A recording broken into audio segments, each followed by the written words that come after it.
Hello everyone. So in today's video, we'll be completing the last task of asynchronous apex, which is monitor asynchronous apex. So just click on it. After clicking, we'll be landing here. Just scroll down and come to challenge, and you can see the correct answer for the first one and the correct answer for the second one. Guys, if you like my content, please like and subscribe me, guys.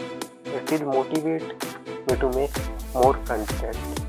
I'm not saying this in the earlier stage of this video because it will waste some kind of your time uh, to see this in between the lecture. So that's why I'm saying this in the end. Guys, please do like and subscribe my channel. Thank you for watching, guys.